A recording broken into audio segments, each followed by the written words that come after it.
जय हिंद। 21 में आप सभी का स्वागत है। दृष्टि का सामान्य विज्ञान में हम लोग पढ़ते हैं कंप्यूटर में पढ़ते हैं कंप्यूटर के भाग। तो कंप्यूटर के भाग कौन कौन है, क्या है, इसके बारे में जानते हैं। सबसे पहले जानते हैं सीपीयू के बारे में, जिसका फुल फॉर्म क्या होता है, central processing unit.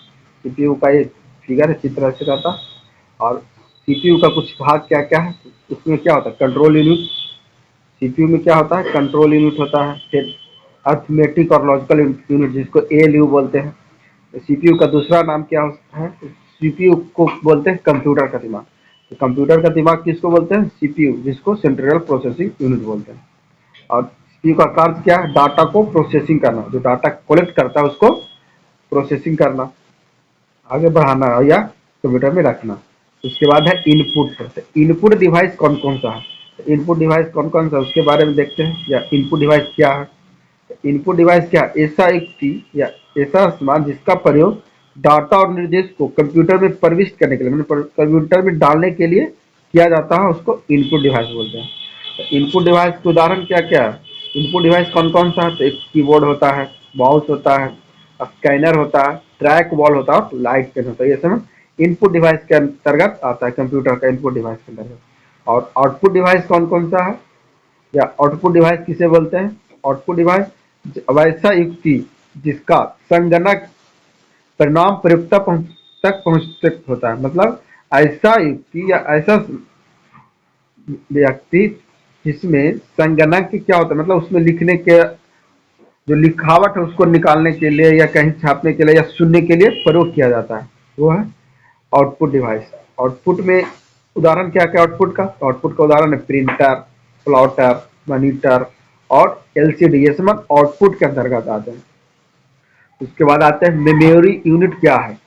Memory unit क्या है, तो मेमोरी यूनिट क्या है, कंप्यूटर का वह भाग जिसके द्वारा या सूचनाओं को आदान प्रदान कर या भंडारण को जो कर रखना या पुनरुद्धार करना, वही मेमोरी यूनिट में किया जाता है। मेमोरी यूनिट का प्रमुख प्रकार क्या क्या है, आंतरिक मेमोरी और बाह्य मेमोरी, जो कि मेमोरी यूनिट का प्रकार है। और मेमोरी यूनिट का क्षमता का मापन क्या किससे किससे किया जाता है, मतलब जो मापना है उसको कैसे कैसे मापते हैं मेमोरी यूनिट में। एक बाइट होता है, मेगाबाइट होता है, किलोबाइट होता है, गीगाबाइट होता है और टेराबाइट होता है।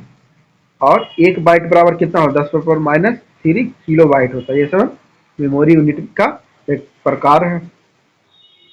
उसके बाद है एक्सटर्नल मेमोरी, बाह्य स्मृति जिसको बोलते हैं। एक्सटर्नल मेमोरी को हम सेकेंडरी मेमोरी भी कहते हैं।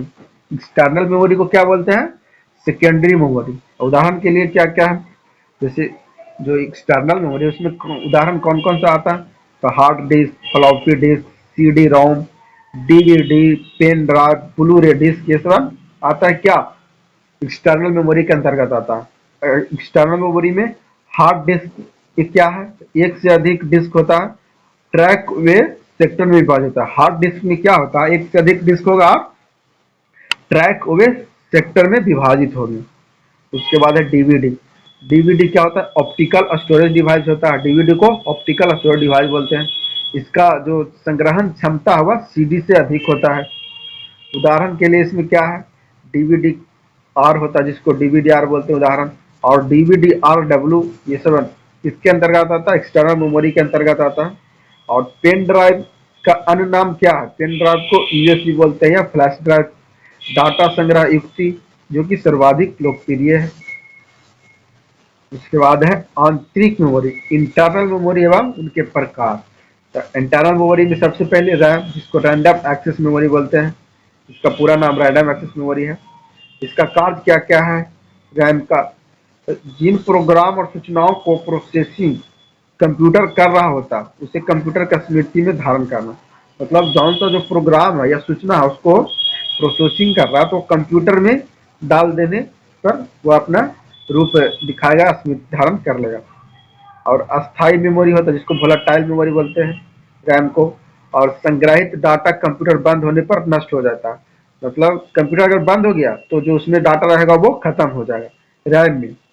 और वही रोम में क्या होता है, जिसको बोलते हैं non volatile memory, random only memory, जिसको बोलते हैं रीड ओनली मेमोरी, इसका पूरा नाम है।